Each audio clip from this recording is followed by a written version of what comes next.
तो देखिए अभी हमने एसी सर्किट में लगभग 50 क्वेश्चन सोल्व कर लिया। ये रहा हमारा नेक्स्ट क्वेश्चन, क्वेश्चन नंबर 51। ठीक है, सारी चीजें बहुत ही आसान से लगेंगी, बहुत ज्यादा टफ नहीं है, एकदम बहुत बिंदास तरीके से सारे क्वेश्चन सोल्व करेंगे।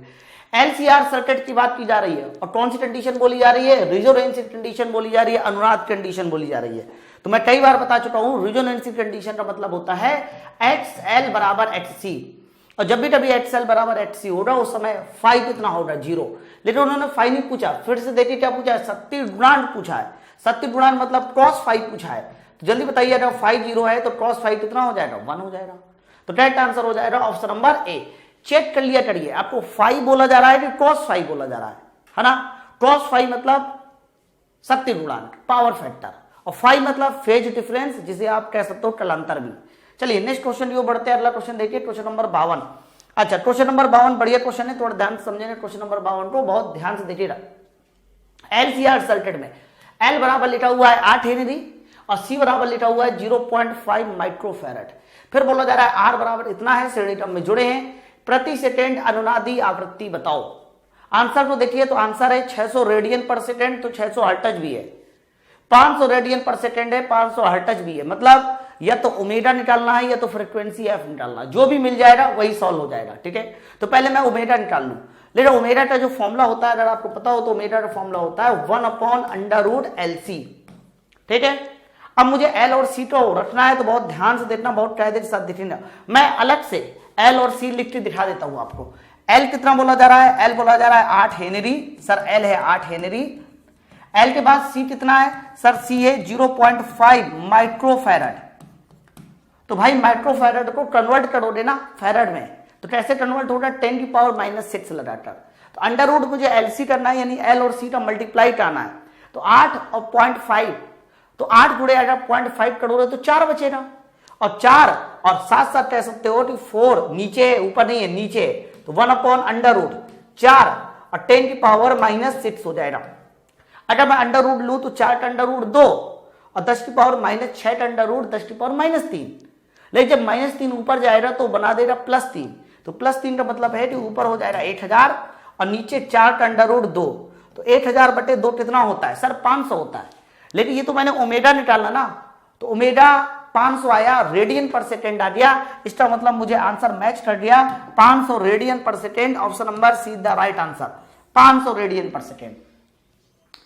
अगर ओमेगा 500 रेडियन पर सेकेंड है तो आवृत्ति का आंसर 500 हर्ट्ज नहीं हो सकता, ये तो श्योर है एकदम। ठीक है ना, इस बात को ध्यान रखिएगा।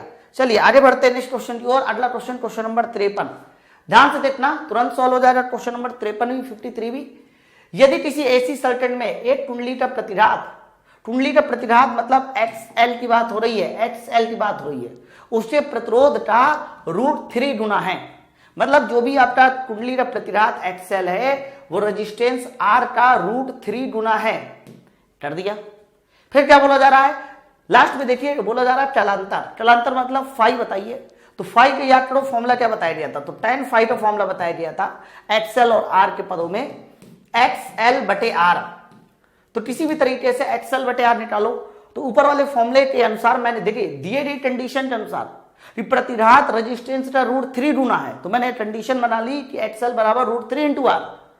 तो जैसे ही आप यहां से XL/R निकालोगे तो XL/R हो जाएगा √3, और जैसे ही √3 करते हो तो ध्यान रखना tan फाई में जो √3 होता है ना वो 60 डिग्री का मान होता है, 60 डिग्री का मान होता है। तो फाई बराबर हो जाएगा 60 डिग्री, और 60 डिग्री को मैं π/3 भी लिख सकता हूं, है ना। तो करेक्ट आंसर हो जाएगा ऑप्शन नंबर ए। ये क्वेश्चन नंबर आपका 53। आगे बढ़ते हैं नेक्स्ट क्वेश्चन की ओर। क्वेश्चन नंबर जल्दी से देखेंगे 54 नंबर, बहुत बढ़िया सवाल है। ध्यान से क्वेश्चन नंबर 54 सुनिएगा कायदे के साथ। उच्च आवृत्ति पर एक संधारित्र देता है, ठीक है। तो चलो फिर मैं आपको बताता हूं संधारित्र का प्रतिघात का पहले फॉर्मूला सुनिए, क्योंकि सारे के सारे आंसर देखिए प्रतिघात में है, तो मैं प्रतिघात पे ही देखूंगा। तो XC बराबर होता है 1/ω/c, है ना। तो क्या मैं ओमेगा को 1/2πf × c भी लिख सकता हूं। लेकिन सवाल देखिए क्या बोला जा रहा था, सवाल था उच्च आवृत्ति पर। आवृत्ति उच्च तो है, लेकिन अनंत नहीं है। तो उच्च आवृत्ति पर यानी f का मान उच्च कर दो, बहुत ज्यादा उच्च कर दो, तो XC का मान कम हो जाएगा, कम होगा लेकिन 0 नहीं होगा। ठीक है। तो करेक्ट आंसर हो रहा कि टर्म प्रतिघात देगा, है ना। तो जो लोग आंसर जीरो लगाएंगे गलत है। हाँ, जीरो तब होता जब यहां पर फ्रीक्वेंसी तो उच्च ना बोलता, अनंत बोलता। अगर फ्रीक्वेंसी अनंत होती तो HC जीरो हो सकता, लेकिन यहां पर फ्रीक्वेंसी तो उच्च बोला है, इसलिए सही आंसर होगा कि प्रतिघात टर्म हो जाएगा। Option number B is the right answer. आगे बढ़ते हैं क्वेश्चन नंबर 59। ध्यान दीजिएगा भाई क्वेश्चन नंबर 59 को।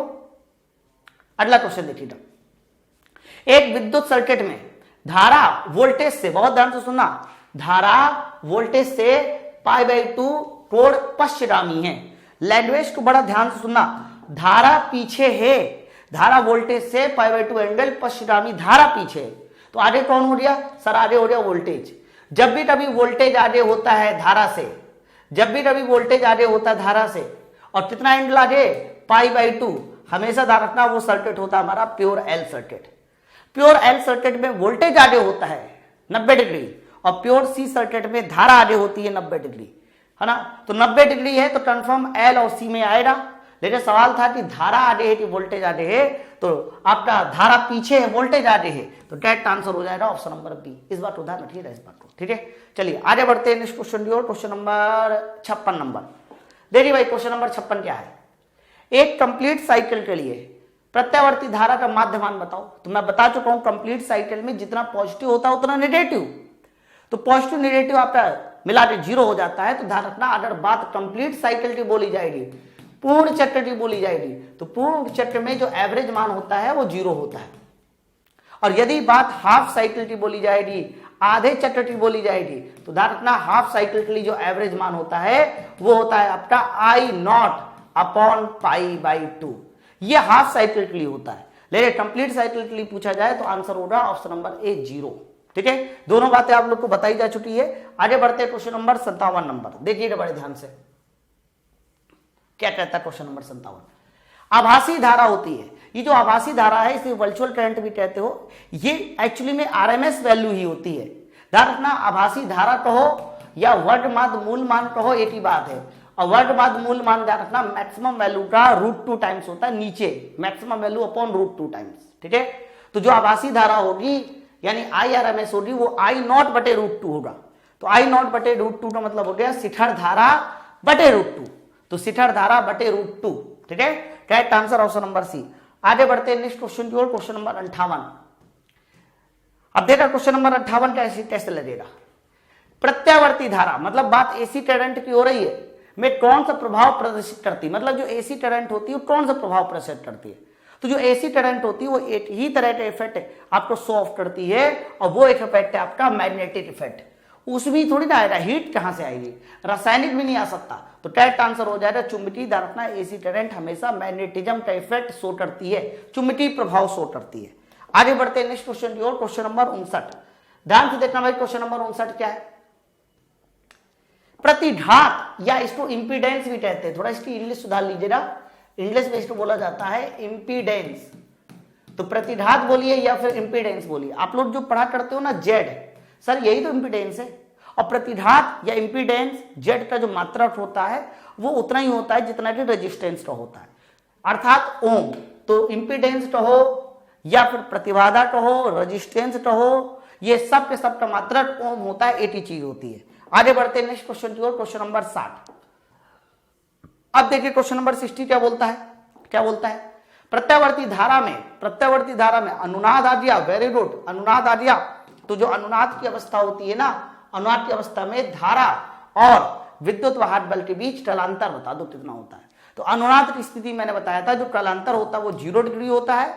लेकिन cos फाई का मान कोई पूछे कि बताइए सर cos फाई का मान कितना होता है, तो cos फाई का जो मान होगा वो 1 होगा।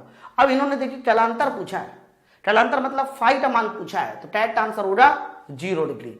आगे बढ़ते हैं नेक्स्ट क्वेश्चन की ओर, क्वेश्चन नंबर 61। अरे वाह, बहुत बढ़िया सवाल है क्वेश्चन नंबर 61। ध्यान से भाई क्वेश्चन नंबर 61 देखेंगे, मुझे थोड़ा छोटा भी करना पड़ेगा क्योंकि बहुत बढ़िया सवाल है, बहुत ध्यान से देखिए क्वेश्चन नंबर 61। यदि किसी प्रत्यावर्ती धारा या प्रत्यावर्ती श्रेणी क्रम में LCR सर्किट लगे हैं, ठीक है सर, प्रत्येक अवयव LCR का जो वोल्टेज है वो 50 वोल्ट दिया है, यानी VL भी 50 वोल्ट है, VC भी 50 वोल्ट है और VR भी 50 वोल्ट है। फिर बोला जा रहा है LC संयोजन के सिरों पर बताइए वोल्टता कितनी होनी चाहिए।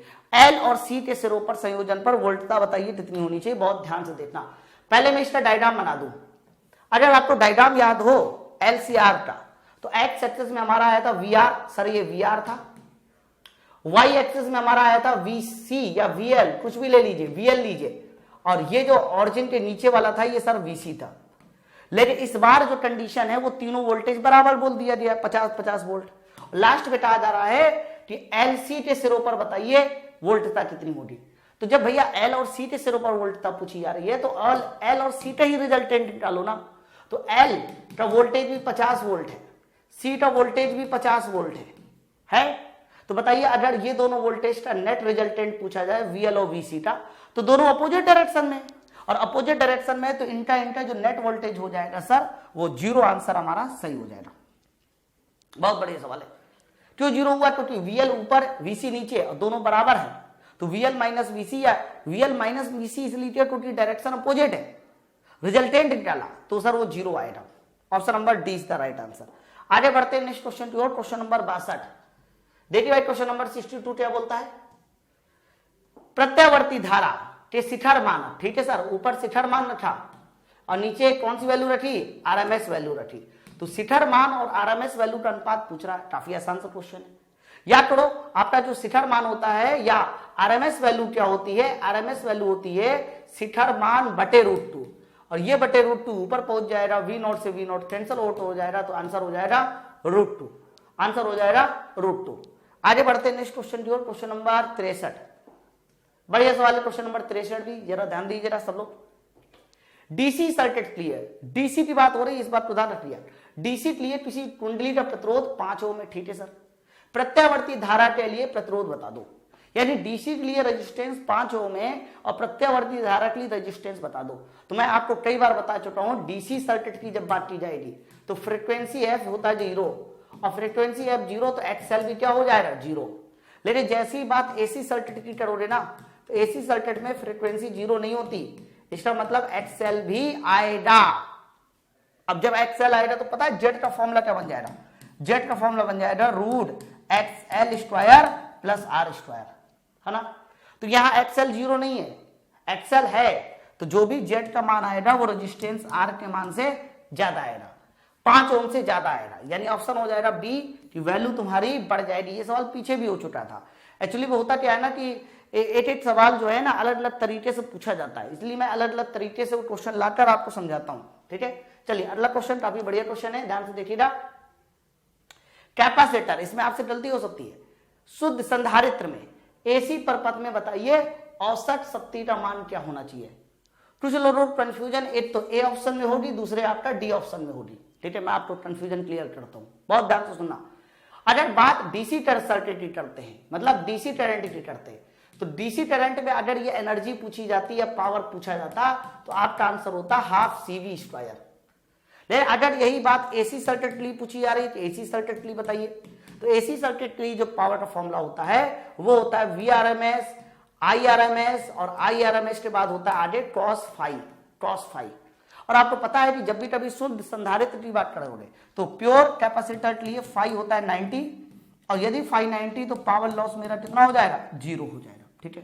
तो करेक्ट आंसर हो जाएगा ऑप्शन नंबर डी, क्योंकि बात एसी सर्किट की बोली जा रही थी, डीसी सर्किट की बात नहीं बोली गई थी, इस बात को ध्यान रखना, ठीक है। तो डीसी सर्किट की बात बोली जाती तो आंसर होता ½ CV²।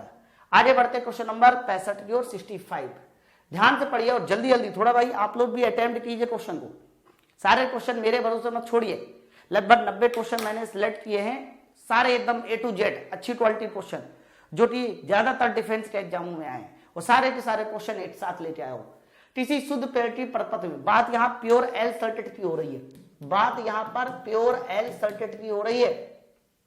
और प्योर एल सर्किट में वोल्टेज आगे होता है, कितना आगे होता है? 90 डिग्री आगे होता है। किससे आगे होता है? धारा आई से, तो वोल्टेज आगे होता है। तो विद्युत वाहक बल से, अच्छा धारा पूछा जा रहा है, धारा विद्युत वाहक बल से 90 डिग्री आगे होती है, गलत है। धारा थोड़ी ना आगे होती है, धारा के बारे में पूछा जा रहा है। धारा विद्युत वाहक बल से 90 डिग्री पीछे होती है। हाँ सर ये सही है, ये सही है। वीएल में धारा पीछे होती है, वोल्टेज आगे होता है, तो धारा विद्युत वाहक बल से 90 डिग्री पीछे रहती है। सर ये आंसर सही हो जाएगा, ऑप्शन नंबर बी। आगे बढ़ते हैं नेक्स्ट क्वेश्चन की ओर, क्वेश्चन नंबर 66। देखिए क्वेश्चन नंबर 66 क्या है, 66 क्या है, बहुत ध्यान से देखिएगा। एक प्रत्यावर्ती परपथ के लिए जिसमें केवल शुद्ध प्रेरक है। अच्छा, शुद्ध प्रेरक मतलब प्योर एल सर्किट हो गया, तो प्रत्यावर्ती वोल्टेज का मान धारा से कितने तोड़ अग्रगामी होगा। तो प्योर एल के लिए हमेशा मैंने बताया कि जो फाई होता है फेज डिफरेंस होता है 90 डिग्री। प्योर एल, प्योर सी और प्योर एल सी, इन तीनों के लिए हमेशा रखना जो फेज डिफरेंस होता है वो 90 डिग्री होता है। वेरी वेरी इंपॉर्टेंट, ठीक है।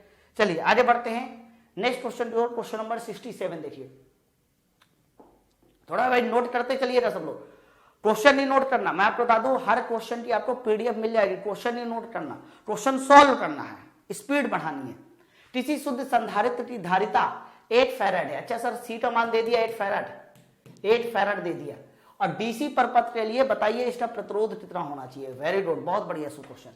डीसी के लिए बताइए इसका प्रतिरोध कितना होना चाहिए। तो भाई अभी मैंने बताया डीसी सर्किट के लिए जो फ्रीक्वेंसी एफ होती है वो 0 होती है, और याद करो रेजिस्टेंस का प्रतिरोध एचसी बराबर होता है, रेजिस्टेंस नहीं कैपेसिटर का, एचसी बराबर 1/ओमेगा सी। अब आगे कहानी सुनिएगा, ओमेगा को 2πf इंटू सी भी लिखा जा सकता है ना। अच्छा एफ 0 है, जैसे आप तुम यहाँ 0 पुट करोगे तो 1/0 रखोगे तो एचसी तुम्हारा इनफाइनाइट आ जाएगा, एचसी तुम्हारा इनफाइनाइट आ जाएगा। Option number 20 the right answer, ठीक है। दो तरह की चीजें होती है, मैं आपको बता दूं, बहुत ध्यान से सुनना। अगर जब भी कभी क्वेश्चन पूछा जाए कि बताइए डीसी करंट के लिए एक्सएल कितना होता है और एक्ससी कितना होता है, तो डीसी करंट के लिए फ्रीक्वेंसी एफ बराबर होता है 0, और जब एक्सएल निकालोगे ओमेगा इंटू एल से सर ये 0 आएगा, और इसके फॉर्मूले में ओमेगा एफ नीचे होता है, और नीचे होने की वजह से सर ये इनफाइनाइट आएगा, ठीक है ना। Option number D. ये दोनों तरह के क्वेश्चन बहुत पूछे जाते हैं। आगे बढ़ते हैं नेक्स्ट क्वेश्चन की ओर, अगला क्वेश्चन देखिए क्वेश्चन नंबर 68। हाँ भाई बढ़िया क्वेश्चन है, थोड़ा ध्यान से क्वेश्चन नंबर 68 पढ़ेंगे कायदे के साथ, बहुत ज्यादा कायदे के साथ, ठीक है, बहुत ध्यान से देखिएगा। प्रत्यावर्ती विद्युत वाहक बल का शिखर मान का सूत्र ये लिखा हुआ है, E बराबर E0 cos ओमेगा t, ठीक है सर। प्रदर्शित किया गया इसका मान, अच्छा विद्युत वाहक बल का शिखर मान दे दिया गया 10 वोल्ट है, आवृत्ति दे दीजिए 50 हर्ट्ज है, और समय दे दिया गया है 8/600 सेकेंड है। तो बताइए विद्युत वाहक बल का तात्क्षणिक मान क्या होना चाहिए। मैं आपको बता चुका हूं जब वैल्यू ऐसे बदलती है ना, तो जो हर समय वैल्यू मिलती है ना वही इंस्टेंटेनियस वैल्यू या तात्क्षणिक मान कहलाता है, और तात्क्षणिक जो मान होगा सर वो ई होगा। तो ई को निकालने के लिए मेरे पास फॉर्मूला क्या है, ई बराबर E0 cos ओमेगा t, ये है फॉर्मूला, ठीक है। तो ई निकालना है, E0 कितना है सर 10, आगे है cos, रही बात ओमेगा की, तो ओमेगा मुझे निकालना पड़ेगा 2π इंटू एफ से। तो भाई एफ 50 हर्ट्ज है, तो ओमेगा बराबर जब पूछा जाएगा 2πf, एफ 50 हर्ट्ज है, तो ओमेगा बराबर आ जाएगा 100π, तो ओमेगा बराबर आ गया 100π, तो 100π यहां लिख दिया। और समय कितना बोला जा रहा है, समय है 8/600 सेकेंड, तो समय के स्थान पे मैंने कर दिया 8/600 सेकेंड, ये देख लीजिए। तो सारी की सारी जो वैल्यू दी गई थी वो सारी वैल्यू मैंने पुटका दी, काट पीट दीजिए 8 2 8 2 2 0 कैंसिल, तो ई बराबर आ जाएगा 10 cos π/6। अच्छा π/6 समझते हैं ना, 30 डिग्री, π/6 मतलब 30 डिग्री, और cos 30 का मान होता है √3/2, दैट नॉट cos 30 का मान होता है √3/2, तो 10 इंटू √3/2, और √3/2 को यदि सॉल्व किया जाए तो आंसर आ जाएगा 5√3। सर यही इसका तात्क्षणिक मान या इंस्टेंटेनियस वैल्यू होगी 5√3। क्लियर है ना। तो भाई आपको सारे के सारे ऑब्जेक्टिव समझ में आने चाहिए, ऑब्जेक्टिव लगाए कैसे जा रहे हैं। अभी बहुत सारे क्वेश्चन बातचीत किए हैं, चलिए नेक्स्ट क्वेश्चन को बढ़ते, क्वेश्चन नंबर 19 कह रहा है 69। अब देखिए क्वेश्चन नंबर 69 क्या बोला जा रहा है, एक एलसीआर सर्किट श्रेणी क्रम में ओमेगा के किस मान के लिए धारा अधिकतम होगी। अलग अलग तरीकों से भाई अनुनाद की स्थिति पूछी जाती है। अब देखो ये सीधा सीधा सवाल है कि ओमेगा के किस मान के लिए धारा आई अधिकतम होगी, तो मैं आपको बता चुका हूं धारा का अधिकतम होना, इंपीडेंस का मिनिमम होना, ये सब 80 कंडीशन होती है रिजोनेंसी कंडीशन, और रिजोनेंसी कंडीशन में जो ओमेगा का फॉर्मूला होता है वो 1/√LC होता है, 1/√LC, यानी option number D is the right answer. इसी ओमेगा के मान के लिए आप क्या कह सकते हो धारा आई कैसी होगी, मैक्सिमम होगी, वोल्टेज भी मैक्सिमम होगा। लेकिन अगर इंपीडेंस पूछा जाए तो बताइए इंपीडेंस कैसा होगा, मिनिमम होगा। ये तीनों की तीनों बातें याद रखना। आगे बढ़ते हैं नेक्स्ट क्वेश्चन की ओर। क्वेश्चन नंबर 70 देखिए क्या बोला जा रहा है। एलसीआर सर्किट में धारा अत्यधिक उच्च होगी, फिर वही बात देखिए घुमा फिरा के पूछी जा रही है। एलसीआर सर्किट में धारा अत्यधिक उच्च होगी, यानी धारा को अधिकतम लाना है। और धारा अधिकतम एक ही बात पे आता है, जब एक्सएल और एक्ससी बराबर होगा, यानी रेजोनेंस कंडीशन होगी। जब एक्सएल बराबर ये क्या होगा, जब एक्सएल बराबर एक्ससी होगा तभी रेजोनेंस कंडीशन होगी। इस बात को ध्यान रखना। और तभी धारा हमारी कैसी होगी, मैक्सिमम होगी। ठीक है, तो ऐसी कंडीशन कहीं दिखाई दे रही है, ऐसी कंडीशन कहीं दिखाई दे रही है। सी वाला ऑप्शन पढ़ते, प्रेरकी प्रतिघात का मान धारती प्रतिघात के तुल्य होना चाहिए। बिल्कुल सर, यही आंसर सही है। देखो यही वाले आंसर में बोला जा रहा है कि प्रेरकी प्रतिघात का मान धारती प्रतिघात के तुल्य होना चाहिए। लेकिन लास्ट वाला पता क्या आंसर बोला जा रहा है, प्रेरकत्व का मान धारिता के तुल्य होना चाहिए। यानी लास्ट वाला ऑप्शन है कि सी का मान, यहां सी का मान एल के बराबर होना चाहिए। ये लास्ट वाला ऑप्शन है। तो सी एल के बराबर हो ऐसा नहीं होना चाहिए। प्रेरकी प्रतिघात का मान धारती प्रतिघात के बराबर होना चाहिए, यानी एक्सएल बराबर एक्ससी हो तभी रेजोनेंस होता है। और रेजोनेंस कंडीशन में ही धारा हमारी कैसी होती है, मैक्सिमम होती है। यानी इसका करेक्ट आंसर हो जाएगा ऑप्शन नंबर सी। क्लियर है ना। तो देखिए अगला जो मेरा क्वेश्चन है, क्वेश्चन नंबर 71, आधे चक्र के लिए प्रत्यावर्ती धारा का माध्यमान बताना है। हाफ साइकिल के लिए मैंने आपको बता रखा है कि अगर फुल साइकिल के लिए पूछा जाए तो 0, और हाफ साइकिल के लिए पूछा जा रहा है कि बताइए सर हाफ साइकिल के लिए कितना होना चाहिए। तो ध्यान रखना, हाफ साइकिल के लिए जो एवरेज वैल्यू होती है ना, वो आई नॉट अपॉन पाई बाई 2 होती है।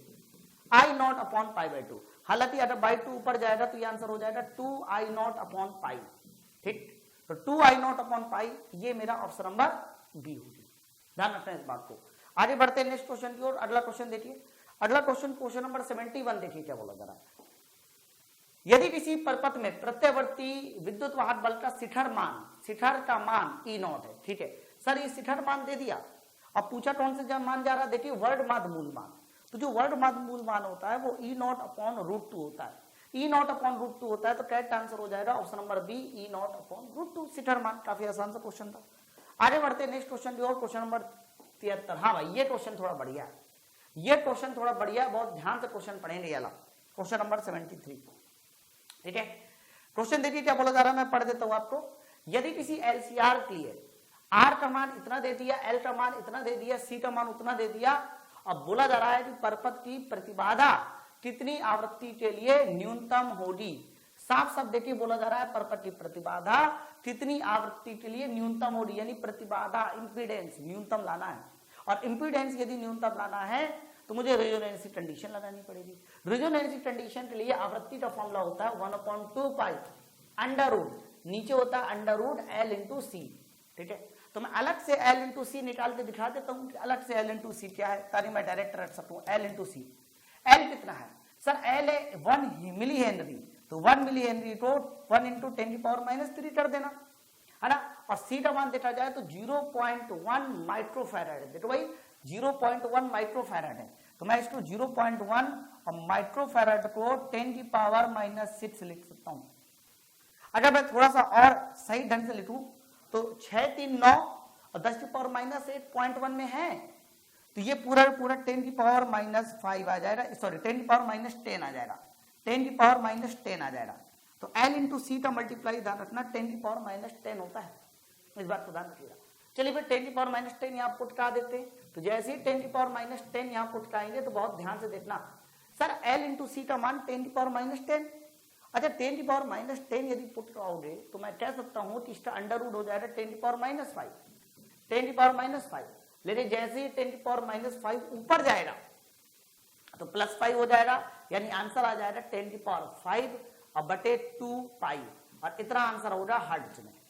ठीक है, तो 10⁵ बटे 2 पाई हर्ट्ज, तो करेक्ट आंसर हो जाएगा ऑप्शन नंबर ए। चेक कीजिए 10⁵ बटे 2 पाई हर्ट्ज। अच्छा, इससे रिलेटेड मैं एक छोटा सा पॉइंट आप सबको क्लियर कर देता हूं। मुझे वो पॉइंट एक्चुअली में थ्योरी में क्लियर करना चाहिए था, मेरे माइंड से मिस हो गया था, लेकिन मैं फिर से बता दूं, बहुत ध्यान से सुनना, ये पॉइंट काफी ज्यादा इंपॉर्टेंट है।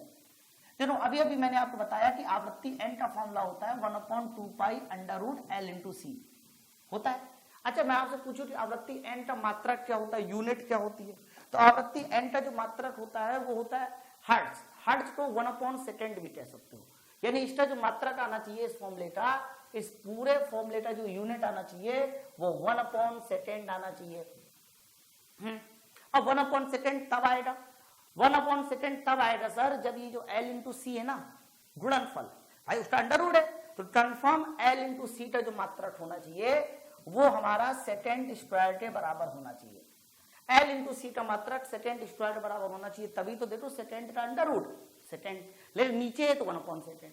तो तीन तरह के मात्रक पूछे जाते हैं, एक तो L इंटू सी का मात्रक पूछा जाए सेकेंड, और दूसरा एक और मात्रक पूछा जाता है L/R का, और दूसरा मात्रक पूछा जाता है CR का। तो L/R का कोई मात्रक पूछे तो ध्यान रखना ये सेकेंड होता है, और CR का मात्रक पूछा जाए तो सेकेंड होता है। इन दोनों का मल्टीप्लाई चाहिए तो R से R कैंसिल आउट हो जाएगा, ऊपर नीचे है तो L इंटू सी का मात्रक second into second second square हो जाएगा। तो ध्यान रखना ये तीन यूनिट आपके एग्जाम में डायरेक्ट पूछी जाती है, हो सके तो ये तीन यूनिट आपको डायरेक्ट याद कर लेना चाहिए, बड़े आराम से याद कर लोगे। L इंटू सी सेकेंड स्क्वायर तो सबको पता है, L/R और CR इन दोनों का मात्रक सेकेंड ही होता है। ठीक है, चलिए आगे बढ़ते हैं नेक्स्ट क्वेश्चन की ओर। अगला क्वेश्चन नंबर 74।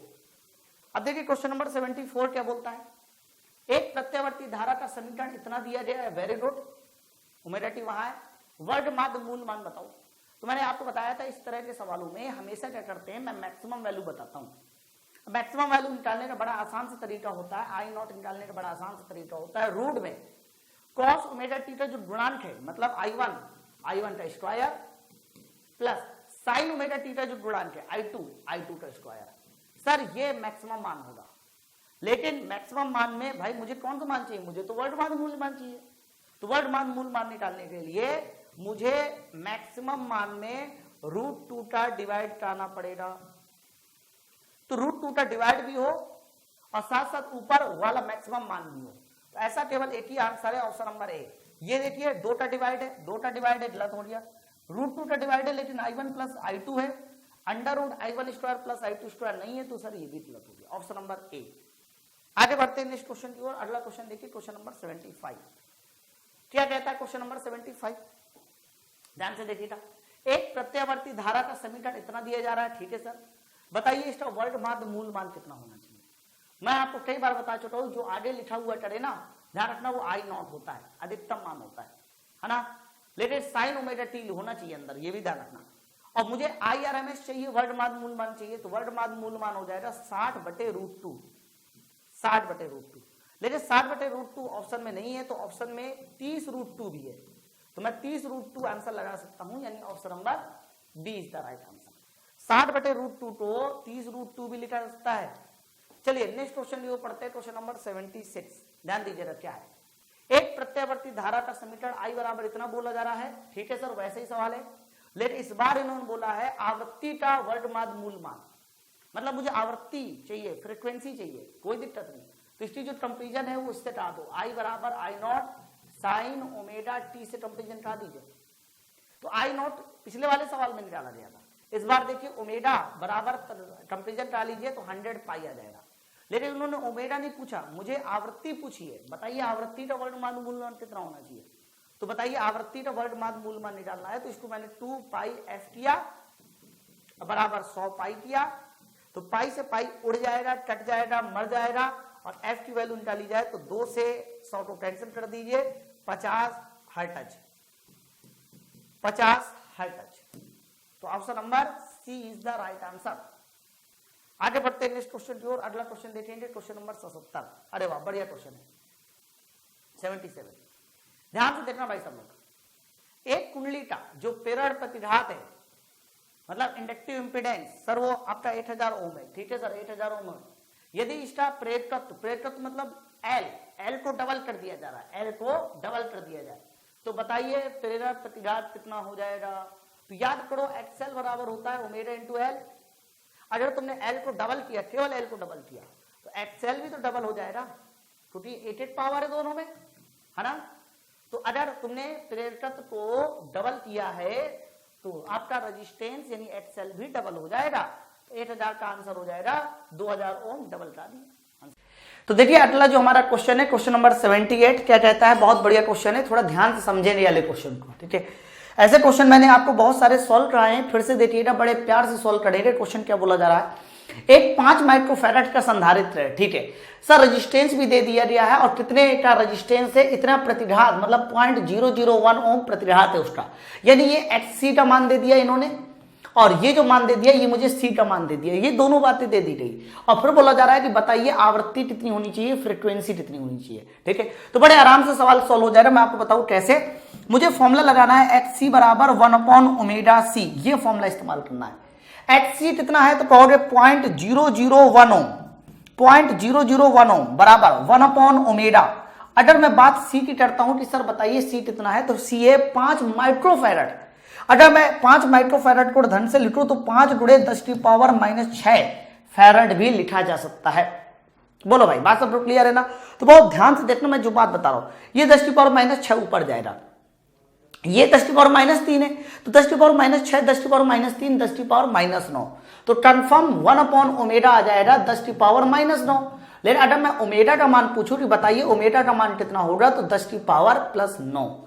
लेकिन उन्होंने मुझसे ओमेगा नहीं पूछा था, इन्होंने मुझसे आवृत्ति पूछा था। सारे मात्रा देख लीजिए हर्ट्ज में है, अच्छा कुछ मात्रा हर्ट्ज में है तो कुछ मात्रा मेगा हर्ट्ज में है, थोड़ा बात को समझने का प्रयास करिएगा। अच्छा जो मात्रा मेगा हर्ट्ज में है उसी को बात समझते हैं, पहले इसको 2πf लिख देते हैं, 2πf 10⁹ हो जाएगा। अच्छा 2πf हमारा 10⁹ हो गया। अगर मैं f का मान पूछूं कि बताइए f का मान कितना होना चाहिए, तो f का मान आप कह सकते हो कि 10/2π। 10/2π मैंने इसलिए किया ताकि मैं कैंसिल भी कर सकूं इंटू 10⁸। अच्छा 10/2π कितना होगा, 2 से 10 5 बार कैंसिल हो जाएगा, तो कंफर्म जो आंसर आने वाला है वो 5/π और इंटू 10⁸ हर्ट्ज ये आने वाला है। बोलो भाई बात सब तो क्लियर है ना। तो 5/π आ गया। अच्छा कैपेसिटर की धारिता मैंने गलत लिख दी, ओमेगा बड़ा, अच्छा 5 छूट गया है, ये 5 छूट गया, मैं थोड़ा सही कर देता हूं, तो ये 5 गुणे 10⁻⁻9 आएगा, थोड़ा यहां से मिस हो गया, मैं सही कर देता हूं। 5 इंटू 10⁻�9 आएगा, 5 इंटू 10⁻�9 आएगा। अगर मैं उल्टा करता हूं तो ओमेगा बराबर 8/5 इंटू 10⁻+9, थोड़ा मैंने ये 5 को छोड़ दिया था तो आप लोग देख लीजिएगा।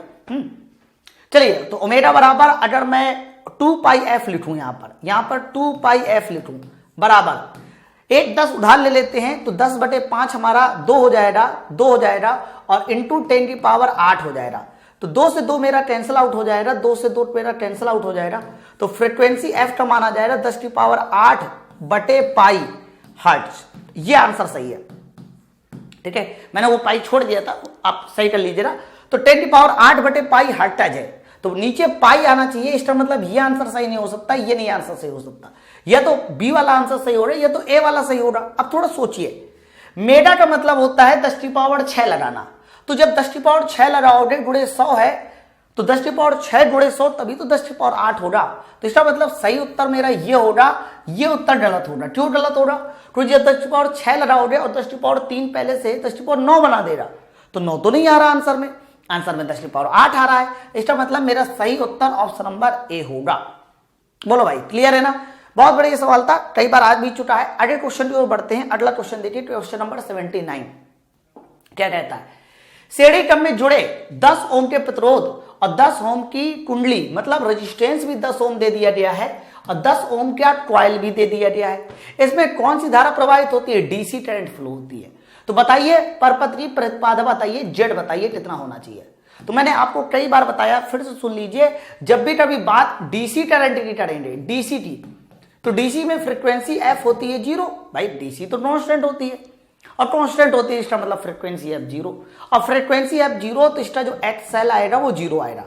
अगर एक्सएल 0 है डीसी के लिए, स्पेशली डीसी के लिए, तो कंफर्म जो जेड आएगा ना भाई, जेड का फॉर्मूला क्या होता है, अंडर रूट होता है XL² प्लस R², और XL हो चुका है 0, तो जेड की वैल्यू उतनी होगी जितनी की रेजिस्टेंस की वैल्यू है, जेड की वैल्यू उतनी होगी जितनी की रेजिस्टेंस की वैल्यू है, और रेजिस्टेंस तुम्हारा था 10 ओम, तो कंफर्म जेड भी तुम्हारा 10 ओम होगा, यानी option number D is the right answer. बहुत बढ़िया तरीके से कॉन्सेप्ट, देखो भाई मेरे पढ़ाने का जो तरीका है, मैं आपको जितनी भी चीजें बताऊंगा ऐसा नहीं है कि आपको वही हाई स्कूल इंटर के मेथड बताता रहूंगा कि ये सवाल इतना लंबा चौड़ा नहीं, तरीके ऐसे होंगे कि सवाल को देखने के तुरंत बाद ही आपको पता चल जाएगा सर इसका उत्तर ये होने वाला है। ठीक है, चलिए आगे बढ़ते। क्वेश्चन नंबर 80 नंबर कहा जा रहा है एलआर सर्किट में प्रतिबाधा बताओ। तो आपको पता है कि एलआर सर्किट में जो जेड होता है उसका फॉर्मूला होता है under root XL square plus R square, है ना। तो अंडर रूट में आर स्क्वायर होना चाहिए, एक्सएल की जगह ओमेगा इंटू एल भी तो लिखा जा सकता है, तो उसका भी स्क्वायर हो जाएगा। तो मुझे आंसर मिल गया देखने को ऑप्शन नंबर डी। आगे बढ़ते हैं नेक्स्ट क्वेश्चन की ओर। क्वेश्चन नंबर 81 देखते हैं। क्वेश्चन नंबर 81 क्या कहता है, क्या है 81? किसी अल्टरनेटिव परपथ, किसी अल्टरनेटिव परपथ में प्रतिरोध आपका आर दिया गया है, सपेटर तो भी एल दिया गया है। अब बोला जा रहा है कि बताइए धारा और वोल्टेज के बीच में कालांतर फाई कितना होना चाहिए। फेज डिफरेंस फाई का फॉर्मूला पूछा जा रहा है एलआर सर्किट में, एलआर सर्किट में। तो जो एलआर सर्किट होता है उसमें जो tan फाई का फॉर्मूला मैंने बताया था वो बताया था एक्सएल बटे आर। लेकिन एक्सएल की जगह पे ओमेगा इंटू एल भी तो लिखा जा सकता है बटे आर। तो आंसर सही हो जाएगा tan फाई बराबर ओमेगा एल बटे आर।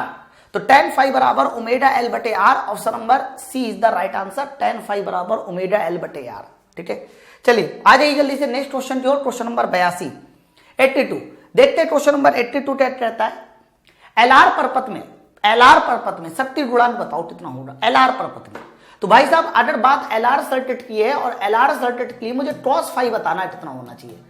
तो आप सबको पता है कोई भी सर्किट हो, चाहे वो एलआर हो, एलसी हो या कोई भी हो, हर सर्किट के लिए जनरल फॉर्मूला होता है आर बटे जेड, आर बटे जेड, यही जनरल फॉर्मूला होता है।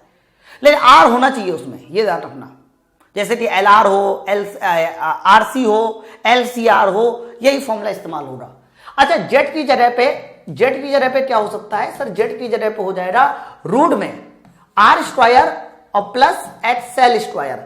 लेकिन एक्सएल की जगह पे omega square into L square भी लिखा जा सकता है। तो ये फॉर्मूला तुम्हारा कह सकते हो cos पाई पावर फैक्टर का बन जाएगा आर बटे।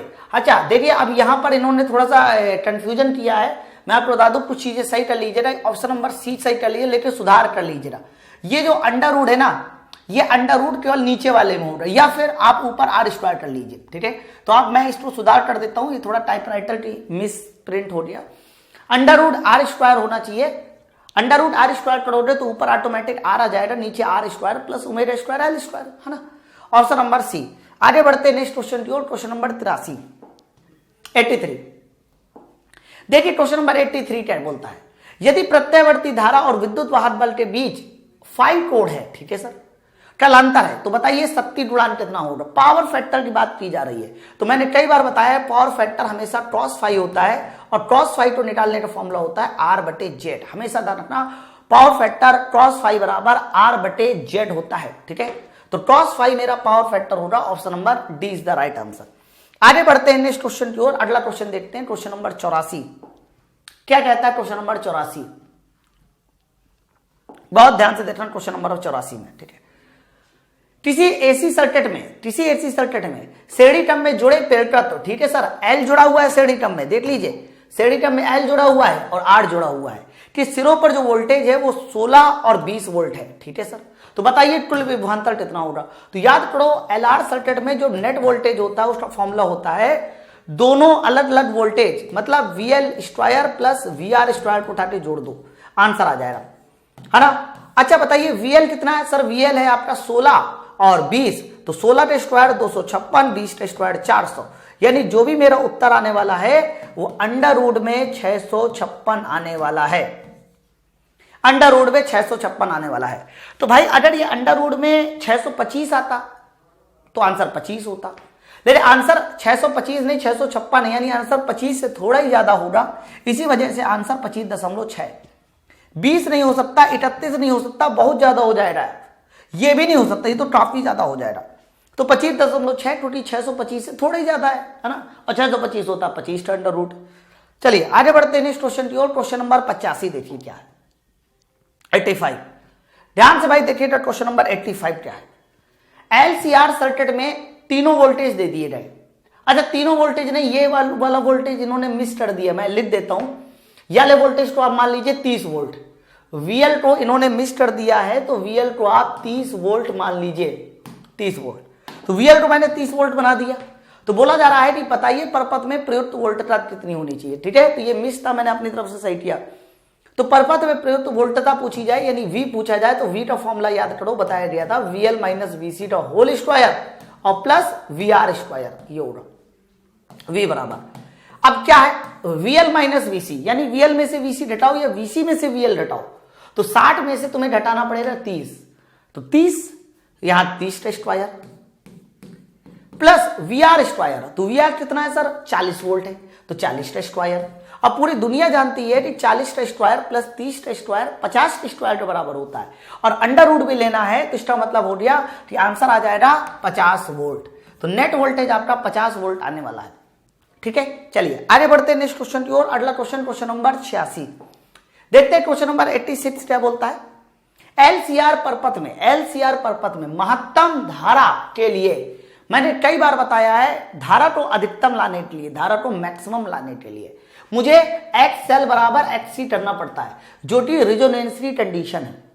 धारा मैक्सिमम तभी होगी जब XL बराबर XC होगा, रेजोनेंसी कंडीशन। इस कंडीशन में ओमेगा बराबर 1/√LC होता है।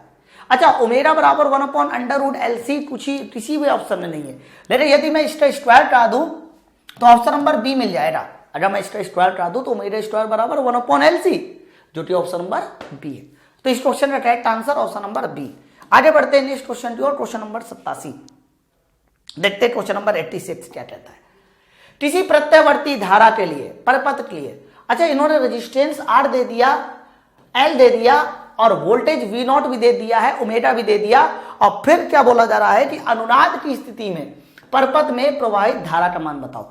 सबसे पहले इस बात को फोकस कीजिए कि आपको रेजिस्टेंस दिया गया है, इसका मतलब कंफर्म जो अनुनाद की स्थिति होगी वो LCR सर्किट के लिए होगी, क्योंकि अनुनाद की स्थिति के लिए L भी होना चाहिए, C भी होना चाहिए, लेकिन R दिया गया है तो कंफर्म LCR होगा। ठीक है, अच्छा अनुनाद की स्थिति में मुझे बोला जा रहा है कि बताइए धारा का मान कितना होना चाहिए। तो LCR सर्किट की बात करेंगे तो अनुनाद की स्थिति में I बराबर होता है V0/Z। अधिकतम वोल्टेज सर 50 वोल्ट है और अनुनाद की स्थिति में XL बराबर XC हो जाता है, जिसकी वजह से जो नेट Z आता है वो R आ जाता है। नेट Z कितना आता है, R छोटी बराबर है, और Z R के बराबर होगा, और R कितना बोला जा रहा है 25 ओम दिया जा रहा है, तो यहां नीचे 25 ओम हो जाएगा। तो 50/25 यानी धारा आने वाली है 2 एम्पियर, करंट आने वाली है 2 ampere. Option number A is the right answer. बहुत बढ़िया सवाल है।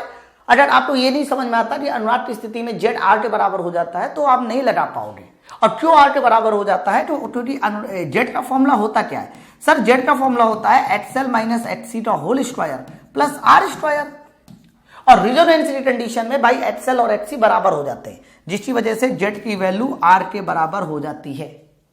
ठीक है ना, चलिए ऑप्शन नंबर ए। आगे बढ़ते हैं, क्वेश्चन नंबर 88 की बात करते हैं, 88 की बात करते हैं। क्या बोला जा रहा है क्वेश्चन नंबर 88, यदि 8 ओम और 6 ओम के दो प्रतिरोध किसी प्रत्यावर्ती धारा के श्रेणी परपथ में हो तो परपथ की प्रतिबाधा बताओ। ये तो काफी आसान सा क्वेश्चन है। प्रतिबाधा का फॉर्मूला Z बराबर होता है √XL square plus R square, और 8 और 6 है, तो जब 8 और 6 है तो 8 स्क्वायर प्लस 6 स्क्वायर, मानी बात है, आपका 100 का स्क्वायर 100 बन जाएगा, 100 का अंडर रूट हो जाएगा 10, तो करेक्ट आंसर हो जाएगा option number B is the right answer, 10 ohm. आगे बढ़ते हैं नेक्स्ट क्वेश्चन की ओर। क्वेश्चन नंबर 89 देखिए क्या है, बढ़िया सवाल है। 89 कहा जा रहा है LCR परपथ में शक्ति गुणांक महत्तम होता है। LCR परपथ में शक्ति गुणांक महत्तम होता है। पहले सोचो शक्ति गुणांक होता क्या है, तो शक्ति गुणांक तो होता है cos⁵। cos⁵ 1 है, और cos⁵ यदि 1 है, शक्ति गुणांक महत्तम है, वो भी LCR सर्किट में, तो φ तुम्हारा 0 डिग्री होगा। और ये 80 कंडीशन में होता है, उस कंडीशन को बोलते हैं रेजोनेंस। रेजोनेंसी कंडीशन में जो XL बराबर XC होता है, जिसकी वजह से tan φ 0 आ जाता है, तो φ भी 0। तो रेजोनेंस कंडीशन में ये कंडीशन होल्ड करती है। तो रेजोनेंसी कंडीशन इनमें से कौन है, तो कौन है, पहली वाली है XL बराबर XC, ऑप्शन नंबर ए। आगे बढ़ते हैं नेक्स्ट क्वेश्चन, और ये कह सकते हो कि पूरे AC सर्किट का लास्ट क्वेश्चन है। ध्यान रखना, एक परपथ में प्रत्यावर्ती धारा का मान तप्त तार एमीटर द्वारा 10 एम्पियर पढ़ा जाता है। ठीक है सर, मैंने कई बार आपको बताया है कि एमीटर जो धारा पढ़े या एमीटर जो वोल्टेज पढ़े वो हमेशा ध्यान रखना VRMS IRMS होता है। लेकिन इन्होंने पूछा कौन सा मान है, शिखर मान। तो शिखर मान यानी आई नॉट जो हो जाएगा वो √2 IRMS हो जाएगा, इस बात को ध्यान रखना। तो आपका आई नॉट तो निकालना है, IRMS 10 है तो आंसर 10√2 होगा, 10√2। अब 10√2 कभी 10 एम्पियर नहीं हो सकता, 10√2 कभी 20 नहीं हो सकता, 10√2 कभी D नहीं हो सकता, और 10√2 हमेशा 14.14 होगा। ठीक है, ज्यादा सॉल्व कराने चक्कर ना पड़ रहा, दिमाग ऑप्शन में जाना चाहिए कि क्या सर ये हो सकता है, मिल जाएगा आपको आंसर। ठीक है, तो देखिए मैंने पूरे के पूरे 90 क्वेश्चन एसी सर्किट में डिजाइन किए थे, फ्रेम किए थे, वो आपको सॉल्व करा दिए। अब इसके बाद आगे हमारा नया चैप्टर स्टार्ट होगा। आप लोग थ्योरी पढ़िए, नोट्स बनाइए, नोट्स बनाने के बाद क्वेश्चन की प्रैक्टिस कीजिए। ये सब क्वेश्चन आपको लिखने नहीं, क्वेश्चन आपको सब PDF फॉर्म में मिल जाएंगे, उसके लिए परेशान नहीं होना। ठीक है, चलिए।